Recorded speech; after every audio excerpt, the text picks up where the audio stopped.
Hello friend, स्वागत है आपका शिवम क्लासेस धनबाद में। मैं अक्षय आपका जो गोएबडी का सेशन लेके आया था उसी सेशंस को कंटिन्यू करते हुए आज का जो लेक्चर होगा ना, क्वेश्चन जो लिया गया है वो 18 सितंबर 2022 का शिफ्ट 2 में जितने भी क्वेश्चंस आए हुए थे मैथ के, उनके क्वेश्चंस को कंपाइलेशन करके लाया हूँ मैं। क्वेश्चन बहुत अच्छा है। पहले पेन कॉपी लेके बैठिए, वीडियो को पॉज कीजिएगा, उसके बाद खुद से सॉल्व कीजिएगा। उसके बाद एग्जाम ओरिएंटेड कैसे सॉल्व किया जाए कम टाइम में मैक्सिमम इफिशियंसी के साथ, वो मैं सिखाऊंगा। डिजिटल सम का इस्तेमाल कैसे करेंगे, ऑप्शंस का इस्तेमाल करें, कम से कम समय में क्वेश्चंस को कैसे टैकल करना है ये भी मैं बताऊंगा।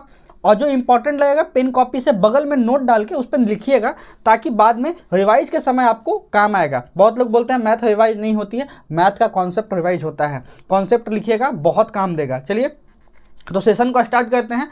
सेशन स्टार्ट करने से पहले मैं बता देता हूं, अगर आपको बुक लेना है तो आप ले सकते हैं। गोएबडी का केएन पब्लिकेशन के साइट से बहुत अच्छा बुक आया हुआ है 2022 सॉल्व पेपर के नाम से, जिसमें 1 से 40 तक के सॉल्व पेपर दिए गए हैं। बुक आपके दिखता होगा डिस्प्ले पे पीछे में, वो आप ले सकते हैं। बहुत अच्छा बुक है, केएन पब्लिकेशन का है। साथ में आपको चैप्टर वाइज लेना है तो चैप्टर वाइज भी ले सकते हैं। 10,000 MCQ के नाम से ये बुक मार्केट में अवेलेबल है। इस बुक को भी आप ले सकते हैं, बहुत अच्छा बुक है। ठीक है, दोनों बुक बहुत अच्छा है। आपके नज़दीकी बुक स्टोर पे भी अवेलेबल है, नज़दीक की दुकान पे भी जाके आप वहाँ से भी ले सकते हैं बुक को, या फिर फ्लिपकार्ट, अमेजन या वीडियो के डिस्क्रिप्शन में लिंक है, वहाँ से भी जाके आप बुक को खरीद सकते हैं। तो ये हुआ बुक के बारे में डिस्कशन। अब चलेंगे डायरेक्टली क्वेश्चंस पे। पेन कॉपी लेके बैठिए, वीडियो को पॉज कीजिए, खुद से सॉल्व कीजिए। उसके बाद मैं कैसे सॉल्व करता हूँ, एग्जाम ओरिएंटेड कैसे सॉल्व किया जाए वो मैं आपको बताने वाला हूँ। तो ठीक है, तो चलिए स्टार्ट करते हैं। आज का हमारा जो फर्स्ट क्वेश्चन है वो फर्स्ट क्वेश्चन आपके सामने है। दिया क्या गया है, a प्लस बी का मान 56 है। a माइनस बी का होल स्क्वायर जो है वो 496 है। आपसे a और b का गुणनफल पूछा है, मतलब a और b का मान आपसे फाइनली पूछा गया है। a b का मान क्या होने वाला है आपसे पूछा गया है। इसको सॉल्व करते हैं, कैसे सॉल्व किया जाए आसानी से उन चीज़ों पे बात करते हैं। अच्छा, यहाँ से a b का मान निकालना है ना, a b का मान निकालना है। a b का मान कैसे निकलता है, a b का मान निकालने के लिए देखिए बहुत सा मेथड है। पहले इसको खोल भी सकते हैं ना, इसको क्या लिखेंगे, a प्लस बी का होल स्क्वायर हम निकाल सकते हैं। यहाँ से क्या आएगा, a square plus B square plus 2ab आएगा। ठीक है सर, यहाँ पे आएगा। ठीक, अच्छा इसको जब लिखेंगे तो क्या लिख सकते हैं, इसको खोलेंगे तो क्या लिख सकते हैं, a माइनस बी का होल स्क्वायर आपके सामने गिवन है, इसको लिख सकते हैं a square plus B square minus 2ab लिख सकते हैं। ठीक है सर, यहाँ तक कोई दिक्कत नहीं। अब जो जो मान दिया है उसको पुट कीजिए, बाकी जो नहीं दिया उसको निकालिए। यहाँ पे 496 है, 496। ये तो बेसिक मेथड, इसका एडवांस में बताऊंगा, आप पहले देखते आइएगा, पहले खुद से सॉल्व कीजिए। यहाँ पे हम क्या काम करते हैं, अच्छा देखिए यहाँ पे तो हम इसको ऐसे लिख सकते हैं कि 496 दिया हुआ है, पहले 56 का होल स्क्वायर निकालना हो। 56 का होल स्क्वायर कैसे निकलेगा, a प्लस बी का मैंने पहले बताया था आपको, वैसा ही निकाल देंगे। 6 छक 36, 6 हाथ में 3, 30 दूना 60, 6 66, 66 का 6 हाथ में 6, 25 6 31, 31 66। ठीक है, यहाँ तक आ गया। साथ में अच्छा हम इसको ऐसा लिख सकते हैं, a प्लस बी का होल स्क्वायर को हम क्या लिख सकते हैं, a प्लस बी का होल स्क्वायर को हम क्या लिख सकते हैं, 496। इसको हम क्या लिख सकते हैं, अगर आपको बोलेंगे ये तो आप ये वाला टर्म को इस साइड लिख दीजिएगा, मतलब आप बोलिएगा ये 4ab हो जाएगा। इसका मतलब हम इसको क्या लिख सकते हैं, 496 प्लस 4ab ये लिख सकते हैं। और यहाँ पे क्या है, 2ab, सॉरी -2। यहाँ पे क्या है, यहाँ पे क्या है, -2। यहाँ पे क्या होगा, यहाँ होगा 2ab, ऐसा लिख सकते हैं। इसका मतलब क्या हुआ, इसका मतलब सर 4ab का मान जो होगा ना वो होगा 3166 माइनस 496 डिवाइडेड बाई 4 होगा। ये बेसिकली होने वाला है। अच्छा घटा लेते हैं, कितना हो घटेगा तो घटाते हैं। यहाँ पे आया 0 और 16 में से 9 गया तो कितना बचेगा, 7 बचेगा। यहाँ 7 लिख देते हैं। और यहाँ क्या बचेगा, 10 में से 6 गया तो 10 में से 4 गया तो 6, और यहाँ पे क्या बचेगा 2, 2660 डिवाइडेड बाई 4। जब इसको सॉल्व करेंगे तो कितना आ जाएगा, 6 से जाएगा, 6 चौक 24, 6 से आने वाला है, 6 से ये नहीं है, ये नहीं है, ये नहीं है। ऑप्शन सी है आपके पास 660, यही इसका सही आंसर हो जाएगा 660। ये तो हुआ बेसिक मेथड। आप बोलिएगा सर इसमें नया क्या है, ये तो बेसिक मेथड है, ये सबको पता है, एग्जाम में कैसे बनाना है। अब देखिए एग्जाम में कैसे बनाना है। अब यहाँ पे इंपॉर्टेंट कॉन्सेप्ट नोट कीजिएगा, ऐसे लाइन क्लिक कीजिएगा और नोट कीजिएगा। क्या नोट करना है सर, देखिए नोट क्या करना है, 4ab जो होता है ना, 4ab जो होता है वो क्या होता है, वो होता है ए प्लस बी का होल स्क्वायर में से ए माइनस बी का होल स्क्वायर घटाते हैं ना तो 4ab निकलता है। आपसे बहुत बार ये भी पूछा जाता है ए माइनस बी का होल स्क्वायर कितना बड़ा है, कितना छोटा है ए प्लस बी के होल स्क्वायर से। ध्यान से सुनिएगा, ए प्लस बी का होल स्क्वायर कितना बड़ा है, कितना बड़ा है ए माइनस बी का होल स्क्वायर से। तो अब बोलिएगा 4ab बड़ा है, 4ab बड़ा है ए प्लस बी का होल स्क्वायर ए माइनस बी का होल स्क्वायर से। यहीं से हम डायरेक्ट निकाल देंगे ए बी का मान कितना आ जाएगा, ए प्लस बी का होल स्क्वायर, ए प्लस बी का होल स्क्वायर माइनस ए माइनस बी का होल स्क्वायर डिवाइडेड बाई 4। इसे डायरेक्ट फॉर्मूला से आप निकाल सकते हैं। दोनों मेथड मैं आपको बता दिया, जो अच्छा लगता है आप उससे बनाइएगा, बगल में नोट कर लीजिएगा, ठीक है। अच्छा, इसको बनाते हैं, ये भी वैसा ही सेट है, ए क्यू माइनस बी क्यू के फॉर्मेट में सेट है। इसको बनाइएगा, इसको बनाते हैं, देखिए कैसे बनाना है इसको बनाएंगे ना तो क्या लिखा हुआ है 3x माइनस 2y, इसका क्यू निकालना पड़ेगा। क्यू क्या होगा, अगर आपसे पूछा जाए a माइनस बी का क्यू तो आप बोलिएगा क्या होता है sir, A cube minus B cube, A cube minus B cube minus 3ab, और आप बोलिएगा अंदर में होता है ए माइनस बी। ये बेसिकली होता है ए माइनस बी होता है, बोलिएगा बिल्कुल सही ही होता है। तो 3 का क्यू कितना होगा 27x क्यू, बी का क्यू कितना होगा माइनस 8y क्यू। ठीक है सर, यहाँ तक कोई दिक्कत ना, मतलब हम लोग को निकालना बेसिकली यही टर्म है। उसके साथ क्या है, उसके साथ क्या होगा, माइनस हो जाएगा 3ab, 3a कितना है 3ab है ना, 3ab हम निकाल देंगे। 3ab क्या होगा, 3ab मतलब 3 इंटू 2, 3ab हो गया, और साथ में क्या होगा a माइनस बी निकालेंगे तो 3ab निकाल दिए। एक्स वाई कितना है 11 है, तो 11 से भी गुना हो जाएगा, 11 से भी गुना हो जाएगा इंटू 11, और साथ में a माइनस बी कितना है, a माइनस बी 10 है, तो हम a माइनस बी 10 लिख देंगे, ठीक है, a माइनस बी 10 यहाँ पे लिख दिए। अब सबको गुना कीजिए, ये वाला टर्म आपके पास 10 है, 10 का क्यू कितना हुआ 1000 हो गया, ठीक है सर। ये निकालना है तो सभी टर्म जाके उधर माइनस में हो जाएगी, ये माइनस में उस साइड जाके प्लस हो जाएगा, ठीक है सर, प्लस हो जाएगा, कितना हो जाएगा 3 3 9, 9 दूनी 18, 18 को 11 से गुना करेंगे 198, कितना हो जाएगा 198, एक शून्य भी चिपक जाएगा, ठीक है। और यहाँ से क्या किसका मान हो जाएगा 27x Q minus 8y Q, जो हमको निकालना है, तो कितना हो जाएगा 1980, कितना हो गया 2980 सर। आप बोलिएगा 2980 हो गया, 2980 कहाँ दिया हुआ है सर, 2980 इसका राइट आंसर है, जो कि ऑप्शन बी में दिया है 2980, यही बिल्कुल इसका सही आंसर हो जाएगा, ऑप्शन बी 2980, ठीक है। यहाँ तक कोई दिक्कत नहीं, पहले फॉर्मूला नोट कीजिएगा, बस उसको पुट किया गया है, ठीक। मैं कुछ स्टेप अगर आपको समझ में नहीं आएगा वीडियो को पीछे कीजिएगा, उसके बाद सॉल्व कीजिएगा, ठीक। फिर भी सॉल्व नहीं हो पाता है कमेंट कीजिएगा, इस लाइन में प्रॉब्लम है, मैं वापस से बता दूंगा, ठीक। अब चलिए, एक परीक्षा में 30 छात्रों की एक कक्षा उपस्थित है, कितना स्टूडेंट है 30। टर्म पे ध्यान दीजिएगा, मैथमेटिक्स वर्ड का नंबर नहीं है, डिजिट का खेल है, तो डिजिट पे ध्यान दीजिए क्या क्या डिजिट लिखा हुआ है। एक कक्षा में 30 छात्र हैं, 12 छात्रों का औसत अंक 80 है, बाकी का 75 है। अगर एक क्लास में टोटल 30 लोग हैं, 12 लोगों का मान कितना है 80 है, 12 स्टूडेंट का मान कितना है, औसत कितना है, एवरेज कितना है 80 है, बचेगा कितना कितना बचेगा, 30 में से 12 गया तो 18 बचेगा। 18 स्टूडेंट का हम कितना दिया हुआ है, बाकी का 75 है। आपसे पूछा है टोटल का कितना होगा, आपसे पूछा गया है। अच्छा, पहले इसको अनुपात में लिख देते हैं, कितना 2:3, इसको लिख सकते हैं 2:3। अच्छा, ऐसा क्यों लिखे सर, क्योंकि हम इसको कैसे निकालते हैं ओवरऑल, इन दोनों को गुना करते हैं, इन दोनों को गुना करते हैं, अब बाकी 2 + 3 में बांट देंगे, ठीक है, टोटल में बढ़ जाएगा, कद्दू कटेगा तो सब में बटेगा, क्या होगा 2 × 80 प्लस 3 × 75 डिवाइडेड बाई किस में बटेगा 2 + 3 में बटेगा, 2 में भी बटेगा 3 में भी बटेगा, टोटल में बटेगा। यहाँ कितना हो जाएगा 160, यहाँ पे हो जाएगा 3 × 75, ठीक है, ये हो जाएगा डिवाइडेड बाई 5, ठीक। यहाँ तक आ गया, यहाँ तक कोई दिक्कत नहीं होने वाला होगा। अब काट लेते हैं। अच्छा, काटने के लिए भी एक टर्म ध्यान दीजिएगा, काटने का भी एक टेक्निक है, हम अलग अलग भी काट सकते हैं। अलग अलग कैसे काटेंगे, पहले 5 से काट लेंगे इसको ना, ये चला जाएगा 32 × 5 160 होता है, ठीक है। अच्छा, इसको काट लेंगे तो 15 × 5 75, ठीक है। अब यहाँ क्यों काटे, क्योंकि अब हमारे पास संख्या छोटा हो गया, 15 + 15 = 45, 45, 32 + 45, लास्ट में 7 आने वाला है, और जोड़ेंगे तो कितना आ जाएगा 4 3 7, मतलब 77। 77 कहाँ दिया हुआ है सर, आप बोलिएगा 77, इसका बिल्कुल सही आंसर है, जो कि ऑप्शन ए में दिया हुआ है 77। कितना आसान मेथड है, टेक्निक को नोट कर लीजिएगा, इंपॉर्टेंट है, ठीक है। चलेंगे अब अगले क्वेश्चन पे।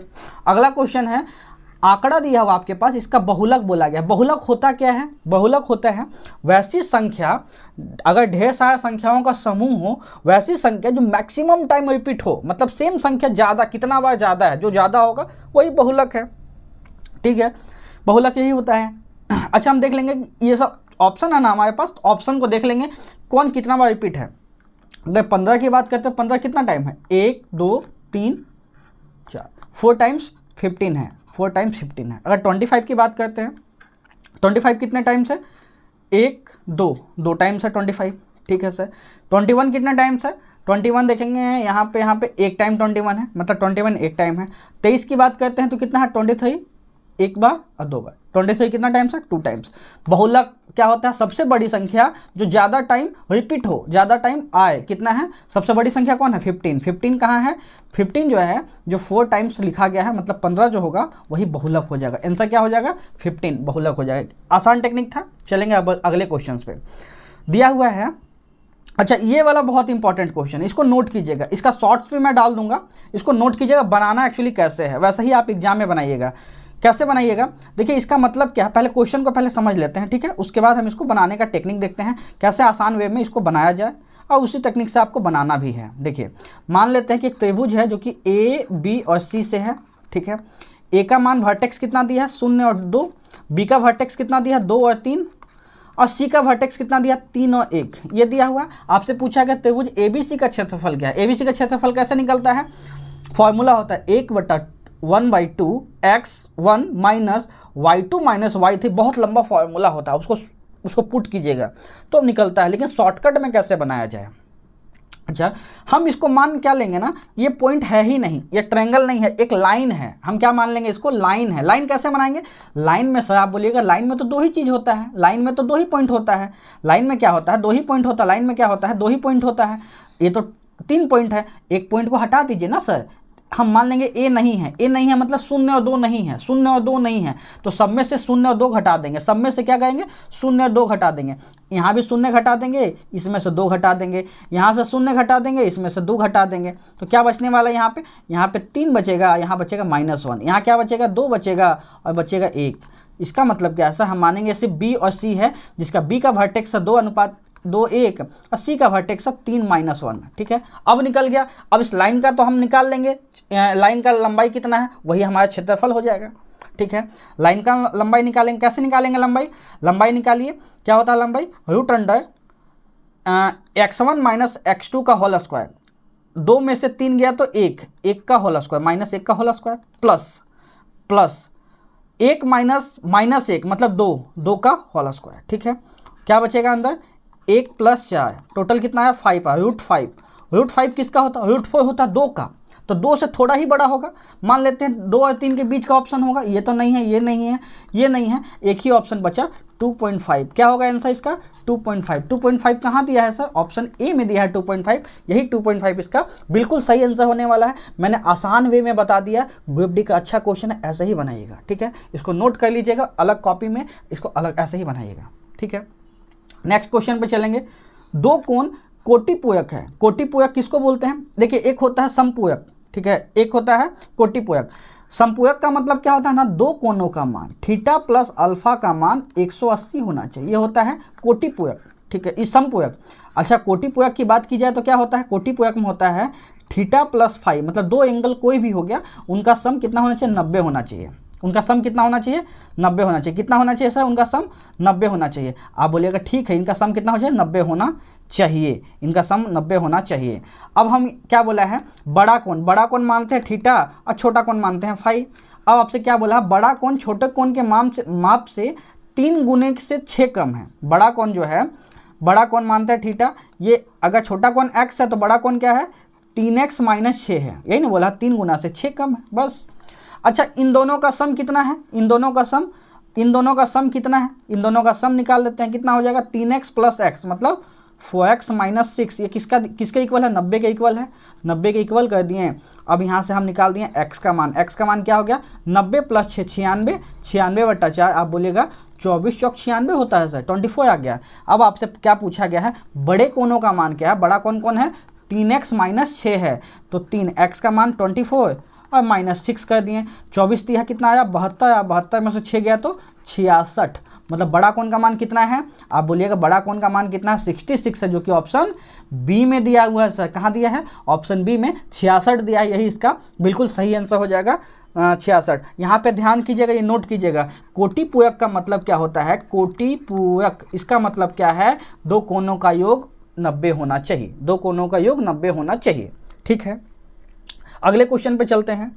अगला क्वेश्चन है, यदि एक समबाहुभुज का प्रत्येक आंतरिक कोण मतलब इंटरनल एंगल 135 का है, उस बहुभुज की भुजाओं की संख्या कितनी है।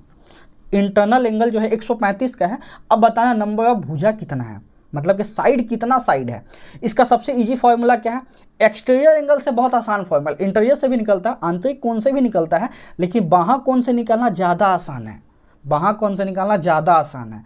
तो आप बोलिएगा बाह्य कोण से निकालना कैसे आसान है, क्योंकि हम लोगों को पता है डायरेक्ट फॉर्मूला होता है, नंबर ऑफ साइड अगर n है ना तो 360 डिवाइडेड बाई बाह्य कोण, ये फॉर्मूला लिख लीजिएगा। बाह्य कोण ये होता है 360 को डिवाइड करते हैं बाह्य कोण से, तो हम क्या निकल जाता है, डायरेक्ट हम निकल जाता है कितना साइड होगा, कितना साइड होगा, ये निकल जाता है डायरेक्ट।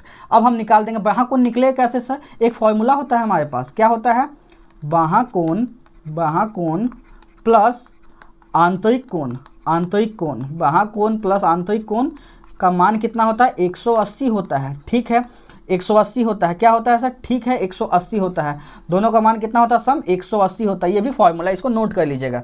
अब यहाँ से देखिए, अगर इंटरनल एंगल दिया है, जैसे आंतरिक कोण 135 दिया है, अब आपसे पूछा जाए कि इसका बाह्य कोण क्या होगा, आप तुरंत बोलिएगा 180 में से घटा देते हैं, 180 में से 135 घटा देते हैं, यही हो जाएगा। 180 में से 135 कैसे घटाएंगे, 135 में 5 बढ़ाएंगे 140, 140 में 40 जोड़ेंगे 180, मतलब 40 और 5 45 होगा। जोड़ना भी घटाना भी आसान है, मैंने घटाना ही बता दिया, आसानी से आप घटा लीजिएगा। ठीक है, घट जाएगा। उसके बाद हम नंबर ऑफ साइड निकालते हैं, नंबर ऑफ साइड इन कितना होगा 360 डिवाइडेड बाय इंटरनल एंगल कितना है बाह्य कोण 45 का, 45 से डिवाइड दे देंगे। कैसे डिवाइड दे दीजिए, 9 चौक 36 और 9 पड़म 45, 5 दूनी 10, 2 से कट जाएगा, मतलब कितना आ गया, इनका मान आ गया 4 दूना 8, 8, इनका मान कितना आ गया 8 आ गया। आप बोलिए क्या आ गया सर, इनका मान 8 आ गया। 8 कहाँ दिया है, ऑप्शन डी में दिया है 8, यही बिल्कुल इसका सही आंसर है ऑप्शन डी। ठीक है, आसान क्वेश्चन था, बनाना इसी टेक्निक से है। इनका मान कितना हो जाएगा 8 हो जाएगा। ठीक है, अच्छा क्वेश्चन था, नोट कर लीजिएगा। अब चलेंगे अगले क्वेश्चन पे। ठीक है, अगला क्वेश्चन है, ए बी है x+3 है, बी सी 2x है, ए सी का मान 4x-5 है, x के किस मान के लिए b जो है AC पे स्थित है, b है AC पे स्थित है। ध्यान से सुनिएगा, क्या बोला है, x का ऐसा कौन सा मान होगा कि b जो होगा AC पे स्थित होगा। कहाँ स्थित होगा, b AC पे स्थित होगा। b कहाँ स्थित होगा, AC पे स्थित होगा। ठीक है, AC पे स्थित होगा, मतलब क्या है कि अगर AC हम मान ले बड़ा वाला ना, तो AC पे कहीं स्थित है b का मान AC पे स्थित होना चाहिए। a का मान कितना दिया है, a से b का मान कितना दिया है, a से b का मान कितना है x+3 है। ठीक है सर, b से c का मान कितना है 2x है, और आपसे क्या बोला है a से c का मान भी आपके पास गिवन है, कितना है सर, a से c का मान 4x-5 है। ठीक है, ये 3 है, हम इसका मान निकालते हैं। अच्छा, b जो है AC पे कैसे स्थित होगा, AC पे स्थित होने के लिए एक कंडीशन तो फॉलो करना पड़ेगा। क्या कंडीशन है सर, कंडीशन ये होगा AC पे तभी स्थित होगा ना जब AB और प्लस BC का मान AC के इक्वल होगा। ध्यान से सुनिएगा, बड़ा वाला का मान छोटे छोटे मानों का सम होगा, बड़ा का मान छोटे छोटे मानों का सम होगा। ठीक है, यहाँ तक कोई दिक्कत नहीं। अच्छा, AC का मान कितना दिया है क्वेश्चन में 4x-5, AB का मान कितना दिया है x+3 दिया है, और साथ में BC का मान कितना दिया है 2x दिया है। यहाँ से हम निकाल सकते हैं x + 2x 3x हो गया, 4x में से 3x गया तो कितना बचेगा, x बचेगा सर। ठीक है, अच्छा यहाँ 3 पहले से है और -5 जब इक्वल टू के उस साइड जाएगा तो कितना हो जाएगा +5 हो जाएगा, मतलब x का मान कितना आ गया, x का मान 8 आ गया। कितना मान आ गया सर, x का मान 8 आ गया। आपसे x का मान ही पूछा गया था जो कि 8 है। 8 कहाँ दिया है, ऑप्शन सी में दिया है 8, यही इसका बिल्कुल सही आंसर हो जाएगा ऑप्शन सी। ठीक है, अच्छा क्वेश्चन था, ध्यान से बनाइएगा।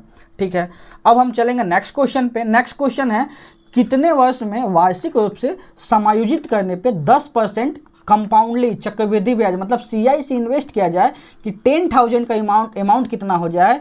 अगर हम इन्वेस्ट किए हैं 10,000 अमाउंट, वो अमाउंट बढ़ के कितना हो जाएगा 13,310 13,310 होना चाहिए। कितने सालों के बाद काट लेंगे, शून्य से शून्य काट लेंगे, मतलब कि कोई प्रिंसिपल 10,000 था ना, प्रिंसिपल काट लिए शून्य तो कितना बचा।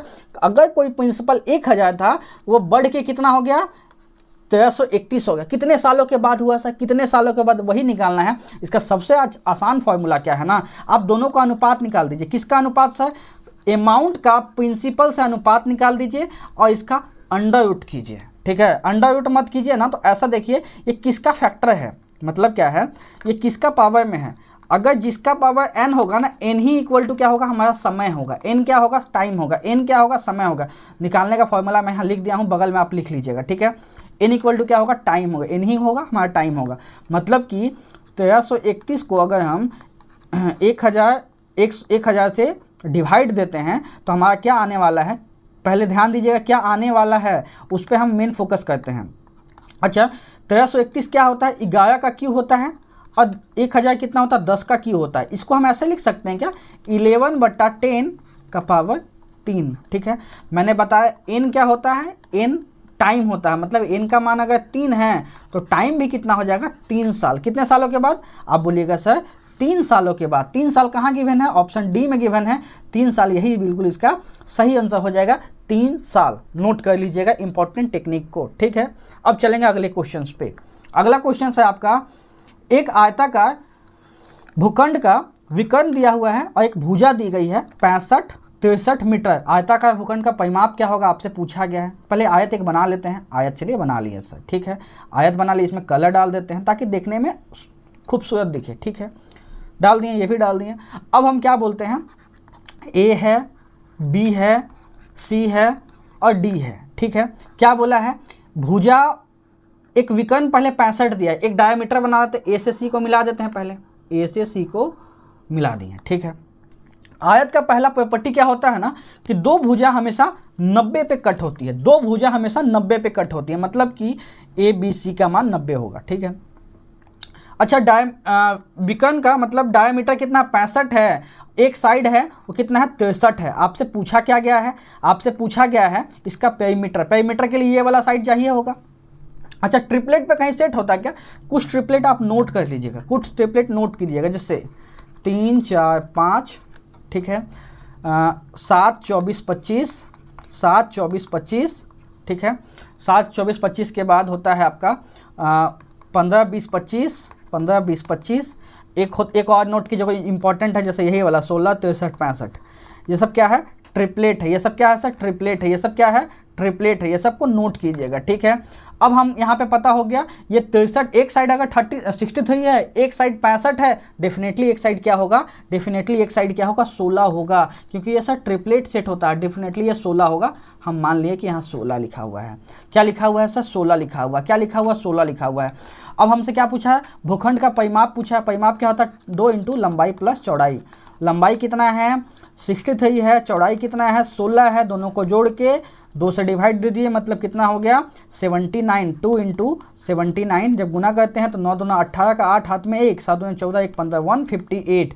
क्या आ गया 158, इसका पेरीमीटर आ गया 158। कहाँ दिया है सर, ऑप्शन बी में दिया है 158, यही इसका सही आंसर होने वाला है 158। ठीक है, अच्छा क्वेश्चन था, इस तरीके से बनाइएगा, आसानी से बन जाएगा।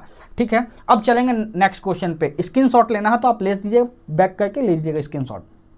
ठीक है, निम्नलिखित में से सबसे बड़ी संख्या कौन सी है जो 72 119 को भाग देने पे 3 और 4 शेषफल के रूप में बचता है। 3 भी बचना चाहिए, 72 को डिवाइड करते हैं तो 3 बचना चाहिए, 119 को डिवाइड करते हैं तो 4 बचना चाहिए। ऐसा कौन सा नंबर है, पहले जो बचता है उसको हटा दीजिए, बचने वाला टर्म को ही हटा दीजिए, वही सबसे बड़ा इफेक्ट किया हुआ है, उसको हटा देंगे ना तो जो उसका फैक्टर होगा ना वही हो सकता है। ध्यान से सुनिएगा, बचने वाले संख्या शेषफल जो है, शेषफल को साइड कीजिए, जो बचने वाली संख्या है ना उसी का फैक्टर देख लीजिए, कहीं ऑप्शन में है वही आंसर हो जाएगा। सबसे आसान टेक्निक मैं बता दिया। जैसे 72 को डिवाइड करने पे शेषफल कितना बचता है, 3 बचता है सर। सबसे पहले 3 को हटाइए, यही 3 दुश्मन बना है, 3 को हटा दे देंगे तो 69 बचेगा, मतलब एक संख्या 69 है।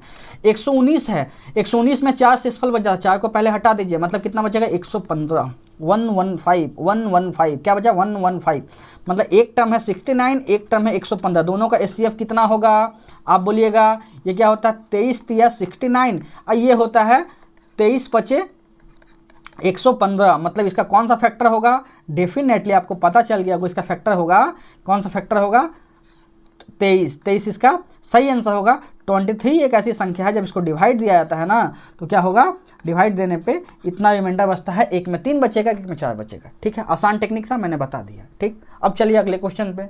अगला क्वेश्चन है 1215 को पूर्ण वर्ग बनाने के लिए जो सबसे छोटी संख्या, प्राकृतिक संख्या क्या है जो जोड़ी जानी चाहिए और वह बन जाए, वर्ग बन जाए। इसका सबसे आसान टेक्निक क्या है, इसके आसपास का देखिए 2 टेक्निक है। इसके आसपास का स्क्वायर आपको याद होना चाहिए, पहला चीज़। नहीं याद है तो क्या किया जाए, नहीं याद है तो क्या किया जाए, संख्या जो ऑप्शन है उसको जोड़ जोड़ के देखिए किसका पॉसिबल हो सकता है। जैसे देखते हैं, जैसे 1215 में अगर 13 जोड़ेंगे तो कितना हो जाएगा, 1225 हो जाएगा। ठीक है सर, 1215 में 27 जोड़ेंगे तो कितना हो जाएगा, 7 जोड़ेंगे ना तो हो जाएगा 1219। 1219 में 20 जोड़ेंगे ना तो क्या हो जाएगा, 1239 आ जाएगा। ठीक है, अच्छा 24 जोड़ेंगे तो कितना आ जाएगा, 1236 आ जाएगा। ठीक है सर, 1236 आ जाएगा। 18 जोड़ेंगे तो क्या आ जाएगा, 1240 आ जाएगा सर। ठीक है, अच्छा इसके आसपास में कोई स्क्वायर आपको दिख रहा है क्या, तो ऐसा कोई डिजिट याद है? जी सर, आप बोलिएगा। डेफिनेटली 1225 किसी का स्क्वायर होता है, किसका होता है, 35 का स्क्वायर होता है। कैसे निकालते हैं, 35 का स्क्वायर, पहले 5 का स्क्वायर निकालें, 25 आ गया। उसके बाद 3 का अगला टर्म क्या हुआ, 3 का अगला टर्म 4 हुआ, तो अगला टर्म को 3 से 4 से मल्टीप्लाई कर दिया तो 4 3 12 चिपका दिए, कितना हुआ 1225। 1225 किसका है, 35 का है। तो यही ऑप्शन ए बिल्कुल सही, इसका आंसर हो जाएगा ऑप्शन ए। ठीक है, अच्छा कॉन्सेप्ट है, बगल में नोट कर लीजिएगा, जब भी स्क्वायर पूछा जाए जिसके अंत में 5 हो उसको वैसा ही बनाइएगा। ठीक, अब क्वेश्चन है आपके पास, वह सबसे छोटी संख्या ज्ञात कीजिए जिससे 6300 को गुना करने पे यह कंप्लीट पूर्ण वर्ग बन जाए। 6300 को 6300। अच्छा इसका पहले फैक्टर निकाल दे, जो कट आसानी से, जब 100 आसानी से निकल जाएगा। ठीक है, 100 आसानी से निकल जाएगा। 100 कैसे निकलेगा, इसको रूट डालेंगे तो 10 आ जाएगा। ठीक है, अच्छा 63 को क्या लिख सकते हैं, 7 9 63, मतलब 9 × 7। ठीक है, मतलब 9 भी निकल जाएगा। 9 भी कितना है, 3 का स्क्वायर है, ये किसका है, 10 का स्क्वायर है। लेकिन 7 को स्क्वायर बनाने के लिए एक 7 और चाहिए होगा, एक 7 से काम नहीं चलेगा, एक 7 चाहिए होगा। क्या चाहिए होगा सर, क्या चाहिए होगा, आप बोलिएगा, एक 7 हमको चाहिए होगा। तो इसका आंसर क्या आ जाएगा, 7 ही आंसर आ जाएगा। 7 कहाँ है, ऑप्शन सी में है। जैसे ही 7 से मल्टीप्लाई करते हैं ये कंप्लीट एक पूर्ण वर्ग बन जाता है। ऑप्शन सी बिल्कुल इसका सही आंसर होने वाला है। ठीक, अच्छा क्वेश्चन था। अब चलिए अगले क्वेश्चन पे।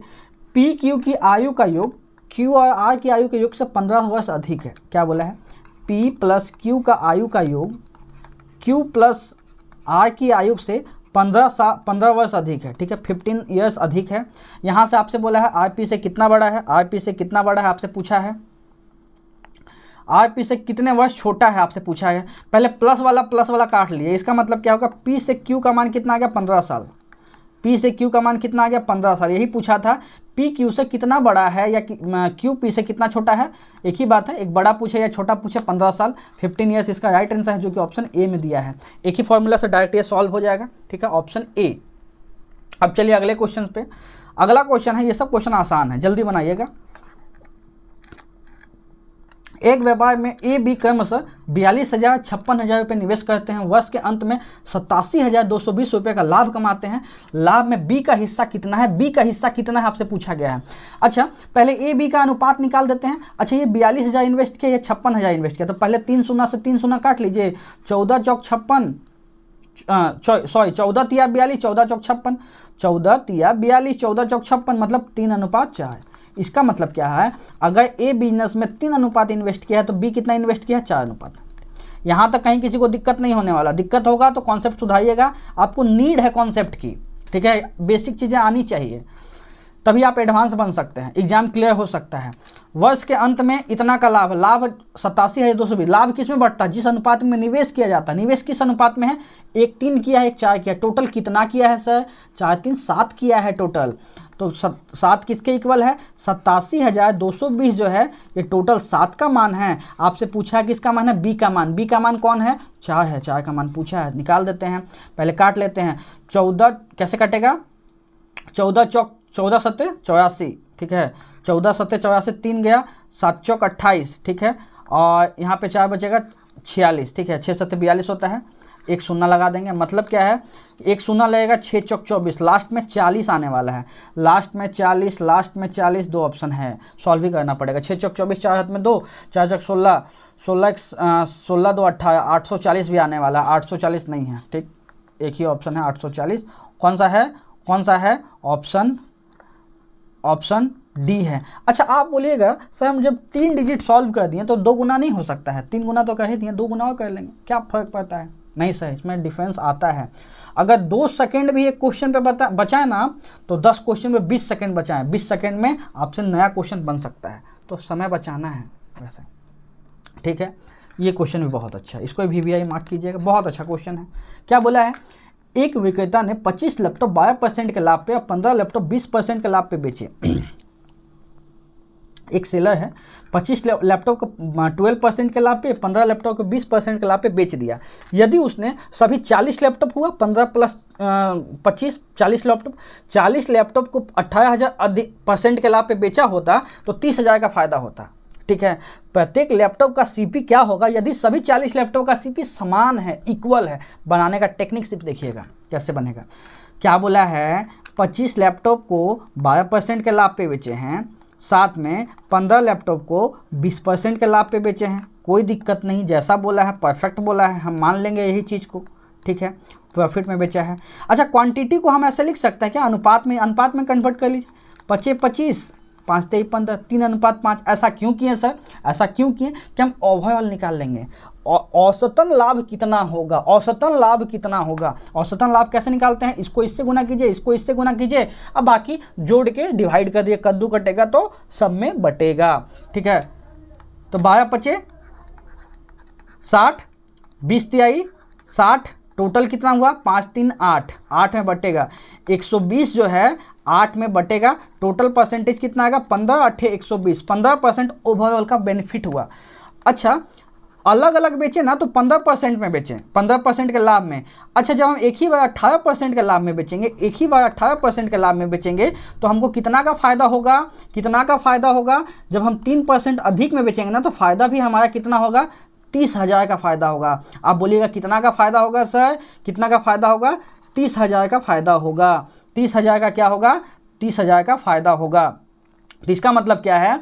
एक 3% का मान 30,000, तो 100% का मान कितना होगा? 3 से 3 काट लिए हैं तो 100% का मान कितना होगा? 100% का मान होगा, ये 1% का मान हो गया 10,000, 1 पे 2 4 शून्य और 100% का मान टोटल 6 शून्य, इतना रुपया का हो गया फ़ायदा।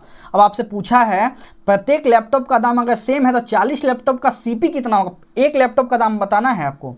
तो मतलब क्या है? कितना शून्य हो गया? 2 2 4 2 6, 10 2 2 4 2 6।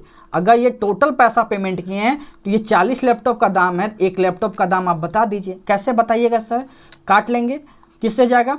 एक शून्य 25 से जाता है, मतलब 25 आएगा, 25 के ऊपर शून्य चिपकेगा, क्या वो 1 2 3 शून्य चिपकेगा, मतलब 25, 1 2 3 शून्य चिपक जाएगा। क्या चिपकेगा? 25,000। एक लैपटॉप का दाम कितना हो गया? 25,000। कहाँ दिया है?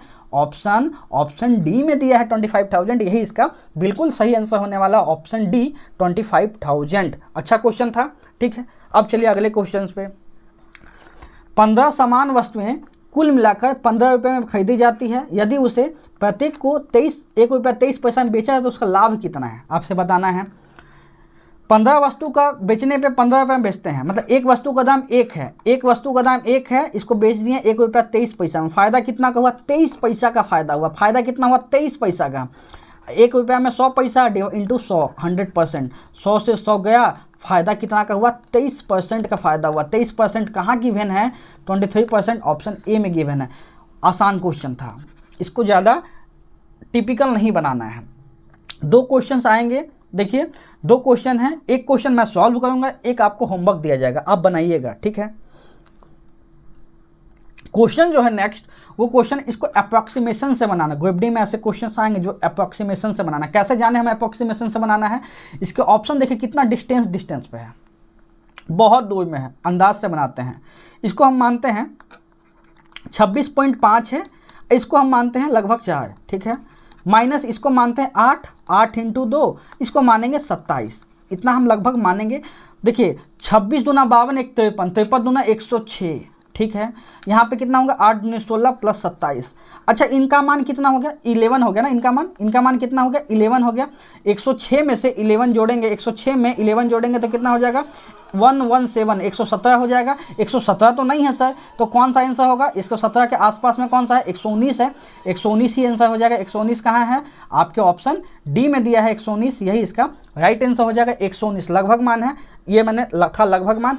अब चलेंगे अगले क्वेश्चन पे। ये क्वेश्चन आप खुद से सॉल्व कीजिएगा, ये होमवर्क देते हैं, इसको कमेंट कीजिएगा इसका आंसर क्या आने वाला है, ठीक है, इसका क्या आने वाला है, ठीक है। वीडियो को यहीं तक रहने देते हैं। वीडियो को देखने के लिए बहुत बहुत धन्यवाद। Thank you.